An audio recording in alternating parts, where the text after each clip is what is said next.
Olá pessoal, tudo bem com vocês? Minhas saudações e cumprimentos a todos e a todas. Novamente aqui o professor Lucas. Pessoal, eu não costumo geralmente fazer essa dinâmica, mas quando eu sinto que algumas questões nas aulas que já foram passadas aqui no canal precisam ser mais esclarecidas, eu procuro fazer um bloco adicional como eu estou fazendo aqui. Não sei se vocês repararam aqui, nas aulas geralmente eu procuro tratar todos os assuntos numa mesma aula.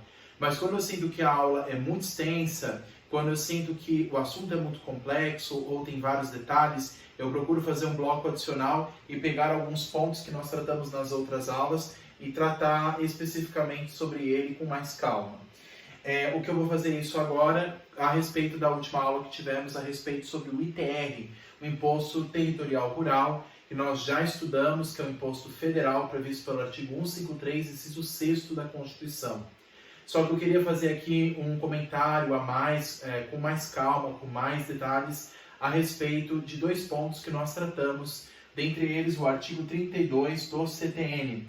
Não sei se dá para ver aqui inteiro, porque ele é um artigo bem extenso, mas se vocês colocarem aí, pessoal, ou pelo site do Planalto, ou pelo Vadmecum mesmo, o artigo 32 do CTN, vamos analisar ele com calma a respeito do que vem a ser o conceito de propriedade rural. Eu acho que faltou falar isso com um pouco mais de calma. Eu acho que no vídeo anterior eu acabei falando, vamos dizer assim, mais por cima, mas é necessário analisar com um pouco mais de calma esse artigo 32 do CTN, que vai nos ajudar a compreender qual que é o conceito de zona rural, para que assim, tendo como base o que é zona rural, a gente pode saber o local onde vai incidir o ITR. Ah, mas professor, o que é zona urbana? Porque o que é zona rural, nós vemos aí o CTN, a lei do ITR falando. Só que o que é zona urbana? O que é zona urbana é o que a lei municipal vai estabelecer. Cada município trata especificamente o conceito de zona rural, o conceito de zona urbana e o perímetro da zona urbana. Lembrando que o IPTU, que não é o ITR, o IPTU é o imposto municipal, que nós vamos ver lá na frente, que é de propriedade predial e territorial urbana, de competência dos municípios, e cabe aos municípios, pela sua lei municipal, disciplinar o IPTU e o conceito de zona urbana. É mais fácil a gente perceber isso em municípios, pessoal, que não se localizam nas capitais. Então, se vocês pegarem, assim, por exemplo, municípios das grandes regiões, por exemplo, na Grande São Paulo, né, nós temos a capital São Paulo, que praticamente não tem zona rural, nós sabemos que é uma cidade muito densa, muito populosa, e que praticamente todos os edifícios e imóveis que ali estão se destinam a alguma finalidade urbana, no caso de residência, de comércio, indústria. Então é muito raro você encontrar ali alguma zona que pode ser classificada como rural. Mas em municípios um pouco mais distantes e que pertencem de uma certa forma à Grande São Paulo, Mariporã, a região de Santana de Parnaíba, ou se vocês pegarem algumas regiões ali mais próximas a Suzano, um pouco mais distantes, assim, em São Miguel Paulista, municípios aqui da Grande São Paulo, não só Grande São Paulo, mas municípios da Grande Campinas, de outras cidades aí do Brasil e aqui inclusive do estado, nós temos a densidade maior, que é a própria cidade ou capital, ou uma cidade grande, né? Por exemplo, Campinas, mesmo não sendo capital, é uma cidade populosa, então esse conceito se aplica mais nos municípios limítrofes, né? Municípios próximos à região metropolitana de Campinas. E na região metropolitana de São Paulo a gente vê isso, né? Onde existem municípios que têm, ora, uma parte que é considerada uma zona urbana, ora considerada uma parte que é uma zona rural, tá? E como é que a gente vai saber essa diferença? Bom, o que é zona urbana, cabe a cada um dos municípios disciplinar o seu conceito, para inclusive disciplinar a regra matriz de incidência de IPTU, que é um imposto municipal. Não se confunde com o ITR, que é federal, tá? Os municípios, no máximo que podem fazer aqui, como a gente já estudou anteriormente, é exercer o que a gente chama de capacidade tributária ativa. Falando de um conceito aqui bem geral, pessoal, a gente vai ver isso lá na frente. Competência tributária não se confunde com capacidade tributária ativa. Na matéria de TR, a União possui a capacidade, possui os dois, né? A competência tributária e a capacidade tributária ativa. Mas ela só pode delegar para um outro ente a capacidade tributária ativa. Competência é indelegável. Somente pode legislar em matéria de TR a União. Pela Constituição Federal, artigo 153, inciso 6. Ponto final. Mas os municípios podem pela possibilidade da Constituição, receber a capacidade tributária ativa, a capacidade de fiscalizar, não de legislar sobre o ITR, mas de fiscalizar o ITR e de cobrar o ITR em nome da União.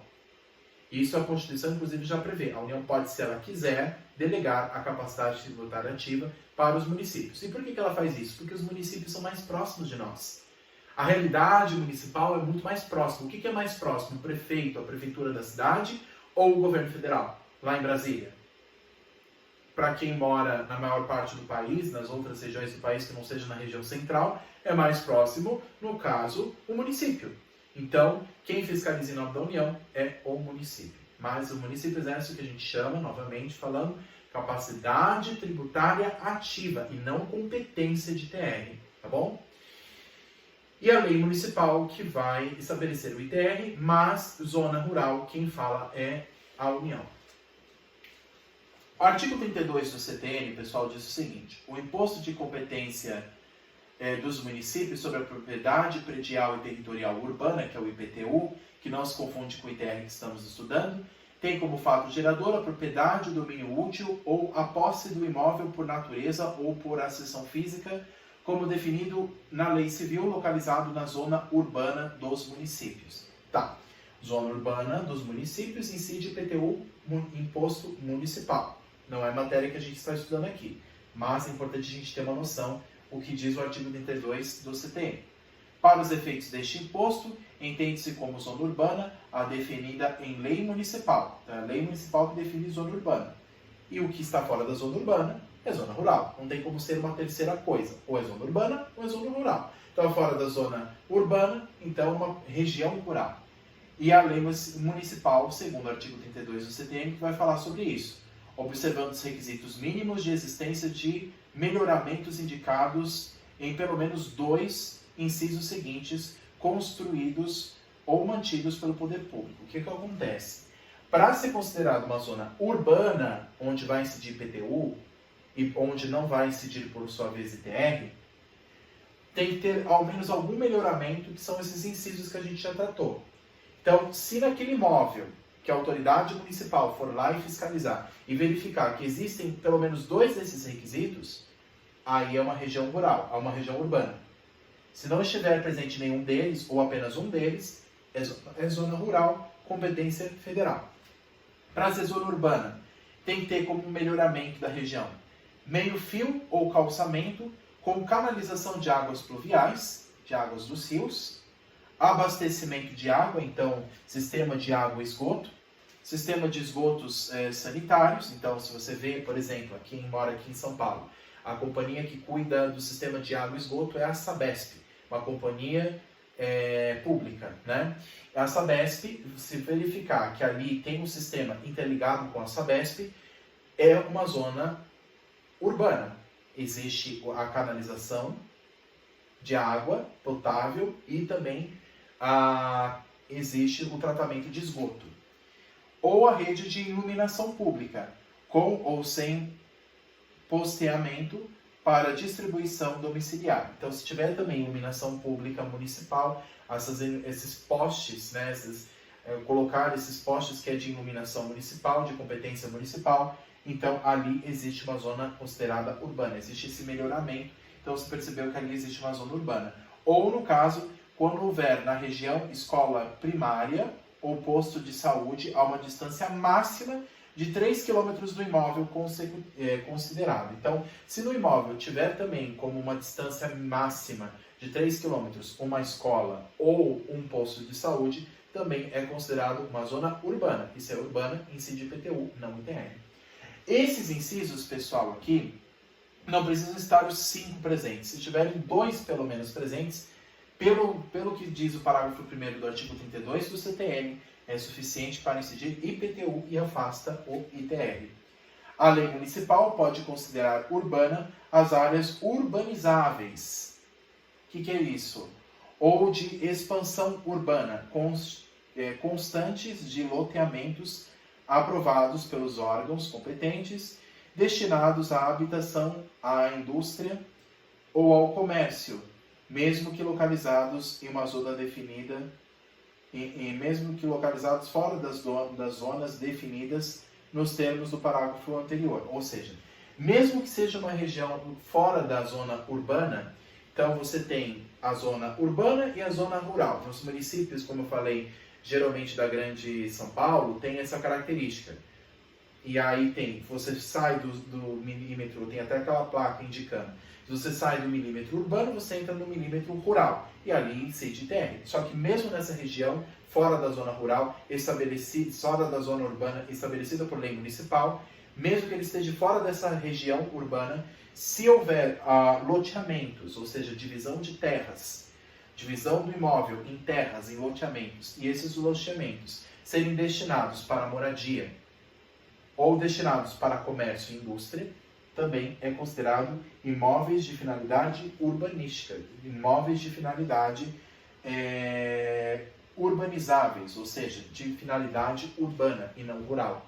Mesmo que estejam fora do perímetro urbano, se forem condomínios residenciais ou condomínios comerciais, vão ser destinados, no caso, ao IPTU e não no caso, ITR. Um exemplo que eu poderia citar para vocês. Aqui na Grande São Paulo existe um município chamado Cajamar. Não sei se vocês conhecem o município que saindo de São Paulo indo em direção a Jundiaí, que é o interior. Você tem um município ali no meio chamado Cajamar. Em Cajamar, você tem algumas empresas ali, algumas indústrias. Dentre elas, se não me engano, acho que a Natura que fica ali. A Natura, ela fica numa região que não é urbana, mas a finalidade dela é comercial. Então, ali incide IPTU, não ITR. Da mesma forma, pegaram alguns municípios aqui próximos, Araçariguama ou São Roque, municípios do interior de São Paulo. Esses municípios têm a sua zona limítrofe, que é a zona urbana, e fora dela é a zona rural, competência da União. Só que mesmo nas regiões rurais existem indústrias. Você pega lá a Eurofarma, a Cacau Show, que são regiões industriais de grande porte. Ali é óbvio que não tem finalidade rural. Ali é finalidade industrial, comercial. É uma finalidade que não é agropecuária. Então, ali vai se incidir IPTU, não ITR. Porque lembra, pessoal, com base que a gente viu na aula anterior de ITR, não adianta só estar em zona rural. Ele tem que ter finalidade rural. Não adianta ter só localização rural. Ele também tem que ter finalidade agropecuária. Se a finalidade não for agropecuária, mesmo em zona rural, se for para residência e principalmente para indústria e comércio, incide IPTU. Tudo bem? Quem estabelece isso é o artigo 32 do Código Tributário Nacional. E um outro ponto, pessoal, que eu havia falado para vocês, até havia mostrado aqui essa tabelinha do artigo 11 da Lei de ITR, que é a Lei 9393. Eu mostrei para vocês, pessoal, uma tabela que vocês podem encontrar no artigo 11 do ITR, isso está presente lá na lei. Não sei se está bem definido aqui no slide, porque eu acho que a luz está um pouquinho mais escura aqui nessa região do gráfico, mas o que eu estou querendo mostrar aqui é o que está na lei. É essa tabela para vocês entenderem. Vocês veem que existem duas características aqui consideradas para o ITR. A área total do imóvel em hectare, quanto maior a área do imóvel, maior vai ser a incidência do ITR, e o grau de utilização, que é o GU, que também incide em porcentagem. O que acontece? Para o cálculo do ITR, em termos de alíquota, não é só considerado apenas o tamanho do imóvel, mas também a utilização. Quanto mais utilizado o imóvel rural, menos será a alíquota. Quanto menos utilizado, maior será a alíquota. E por que ele tem essa alíquota progressiva? Previsto pelo artigo 153, parágrafo 4º da Constituição. Por que o ITR tem essa alíquota progressiva pelo grau de utilização? Para fins de atender à reforma agrária, para fins de atender à finalidade, no caso a função social da propriedade. Se o imóvel rural não está sendo usado pelo proprietário, está sendo abandonado, não está sendo aproveitado, não está sendo utilizado, não está sendo habitado, então a União pode estimular que ele volte. Como? Cobrando um valor ainda maior de ITR. Se eu ficar afastado por 1, 2, 3, 4 anos da minha propriedade rural, a União pode aumentar ainda mais o ITR sobre essa propriedade para me fazer com que eu volte, para me estimular para que eu volte. Aí eu vou pensar assim, poxa, eu estou gastando muito dinheiro com ITR, né, para me manter essa propriedade que eu nem uso. Então, ou eu vou ceder ela para alguém, ou eu vou voltar para ela, porque eu não aguento mais pagar esse ITR que só está aumentando. Então, a União ela pode aumentar a alíquota com base no grau de utilização. Quanto maior for o abandono, maior será a alíquota. Olha que interessante. Você tem aqui no lado os hectares. Quanto maior o hectare, maior será a alíquota. Mas quanto menor for o grau de utilização, maior será a alíquota. Então você tem critérios aqui, ó, maior de 80, de 65 a 80, até 30. Então você vê aqui, quanto menor o grau de utilização, até 30, e quanto maior o hectare, maior será a alíquota. Veja que ele tem um grau aqui crescente, gente. Não sei se vocês estão vendo aqui, se vocês colocarem na lei, vocês vão ver. Você tem uma alíquota aqui que vai de 0,3, 0,7, 0,10, 0,15, 0,30. Aí ela vai aumentando para cá. Conforme maior o abandono, conforme maior a menor a utilização, no caso do imóvel, e maior for o hectare, maior será, no caso, a alíquota. Então, lembrando que existem duas naturezas aqui consideradas para o ITR. A área total do imóvel, em hectares, até chegar acima de 5.000, e, no caso, o grau de utilização. Quanto menor o grau de utilização, maior será a alíquota. E quanto maior também a propriedade, maior será a alíquota. Imagina você ter uma propriedade gigante sem utilizá-la. Concorda comigo que essa região vai ficar sem produzir nada, vai ficar disponível sem ninguém utilizá-la, e isso vai ser um prejuízo, inclusive, até para o Estado. Então, o que o Estado pode fazer? Ele aumenta a alíquota. Lembrando que a gente já analisou na aula passada. Imposto não pode ser usado como sanção de ato ilícito. Aqui não estamos aumentando a alíquota para punir o contribuinte que não está usando a propriedade. Aqui está se desejando uma finalidade meramente de estimular que ele volte à propriedade, mas não se está punindo. A punição se dá pela lei penal, por exemplo, imóveis destinados para fins ilícitos, como a gente já viu. Nesse caso aí sim se aplica uma penalidade pela lei penal. Aqui não. Imposto, como qualquer tributo, com base no artigo 3º do CTN, não é sanção de ato ilícito. Então, eu não cobro cada vez mais o imposto para punir alguém, mas para estimular a volta do contribuinte, a volta ao seu bem imóvel, para que ele continue utilizando, para que ele volte a utilizar, para que ele volte a cultivar no seu bem imóvel. Tudo bem? Pessoal, basicamente essas são as informações que eu queria passar para vocês, que eu acho que ficou meio por cima na aula anterior, mas se ficaram algumas dúvidas a respeito do que a gente já tratou aqui, por favor, não esqueçam de me passar aqui nos comentários dos vídeos ou entrar em contato comigo pelo site proflucasdireitotributário.com.br proflucasdireitotributário.com.br. Muito obrigado a todos e até a próxima. Tchau, tchau.